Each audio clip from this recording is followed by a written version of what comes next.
नमस्कार दोस्तों, आज आते ही न्यूजीलैंड को भारत ने ऑल आउट कर दिया और भारत को मिला था केवल 147 रन का लक्ष्य। और फिर उसके बाद रोहित शर्मा, शुभमन गिल, विराट कोहली आते ही पवेलियन लौटे और 28 रन पर भारत के 5 विकेट गिर चुके थे। यहां से जीतना लगभग नामुमकिन लग रहा था, लेकिन तभी पंत ने दूसरे छोर पर ताबड़तोड़ न्यूजीलैंड के गेंदबाजों पर अटैक करना शुरू किया और केवल 49 गेंदों पर फिर से ताबड़तोड़ अर्धशतक ठोक दिया और लंच के बाद फिर से यह मुकाबला पूरी तरह से पलट गया और अंत में इस रोमांचक मुकाबले में इस टीम ने जीत दर्ज की। तो क्या है इस मुकाबले का पूरा हाईलाइट बताएंगे दोस्तों आपको हमारी इस छोटी सी वीडियो में। लेकिन दोस्तों, अगर आप भी पंत को एक बेहतरीन खिलाड़ी मानते हैं तो वीडियो को एक लाइक और चैनल को सब्सक्राइब कर लीजिएगा। वीडियो का लाइक टारगेट केवल 100 लाइक्स है। तो दोस्तों, तीसरे टेस्ट मुकाबले में न्यूजीलैंड की टीम ने टॉस जीतकर पहले बल्लेबाजी करने का फैसला किया था और पहले बल्लेबाजी करते हुए न्यूजीलैंड की टीम पहली पारी में केवल पहले ही दिन 235 रन के स्कोर पर ऑल आउट हो गई थी और भारतीय टीम पहले ही दिन अपनी पहली पारी की शुरुआत कर चुकी थी। लेकिन दूसरे दिन भारतीय टीम भी लंच के बाद 263 रन के स्कोर पर ऑल आउट हो गई थी।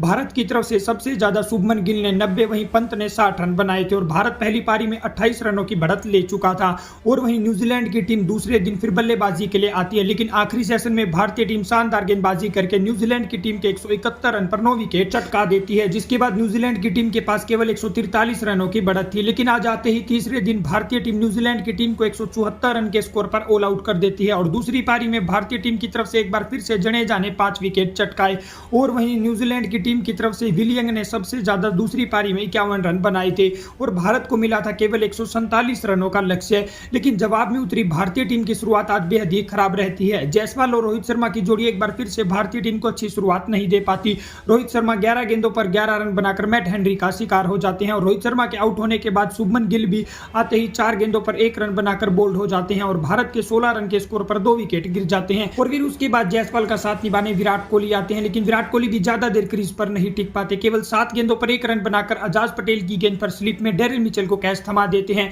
और भारत के 18 रन पर 3 विकेट गिर जाते हैं। फिर उसके बाद जायसवाल का साथ निभाने पंत आते हैं। पंत आते ही शानदार दूसरी गेंद पर छक्का लगाते हैं, लेकिन दूसरे छोर पर जायसवाल भी 16 गेंदों पर 5 रन बनाकर ग्लेन फिलिप्स द्वारा एलबीडब्ल्यू आउट हो जाते हैं और भारत को 28 रन के स्कोर पर चौथा झटका लगता है। फिर उसके बाद सरफराज खान आते हैं, लेकिन सरफराज खान भी आते ही 1 रन के स्कोर पर अजाज पटेल की गेंद पर बाउंड्री पर कैच आउट हो जाते हैं और 29 रन के स्कोर पर भारत के 5 विकेट गिर जाते हैं। यहां से जीतना लगभग नामुमकिन सा लग रहा था और क्रीज पर पंत का साथ निभाने जडेजा आते हैं और इन दोनों बल्लेबाजों के बीच शानदार पार्टनरशिप होती है। हालांकि जडेजा काफी धीमा एक छोर पर खेल रहे थे क्योंकि उन्हें सिर्फ पंत का साथ देना था, लेकिन दूसरे छोर पर पंत ताबड़तोड़ अंदाज में बल्लेबाजी करते हुए भारतीय टीम को 50 रनों के पार पहुंचाते हैं और उसके बाद वो फिर से तेजी से रन बनाने शुरू करते हैं। आजाद पटेल की गेंदों पर वो शानदार चौके लगा रहे थे, लेकिन दूसरे छोर पर जडेजा भी 22 गेंदों पर 6 रन बनाकर आजाद पटेल की गेंद पर आउट हो जाते हैं और भारत को 71 रन के स्कोर पर जडेजा के रूप में छठा झटका लगता है। फिर उसके बाद ऋषभ पंत का साथ निभाने वाशिंगटन सुंदर आते हैं और इन दोनों बल्लेबाजों के बीच शानदार पार्टनरशिप होती है। पंत दूसरे छोर पर ताबड़तोड़ बल्लेबाजी करते हुए केवल 48 गेंदों पर अपना अर्धशतक पूरा करते हैं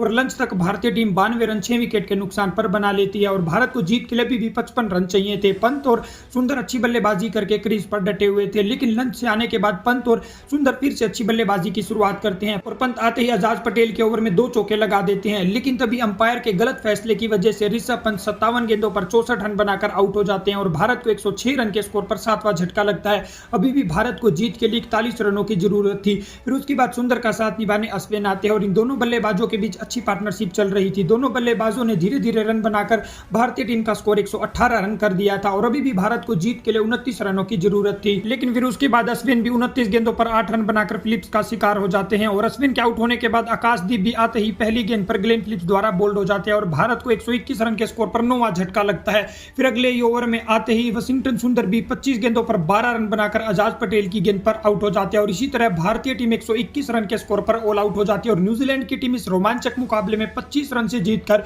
भारत को क्लीन स्वीप करने में कामयाब रहती है।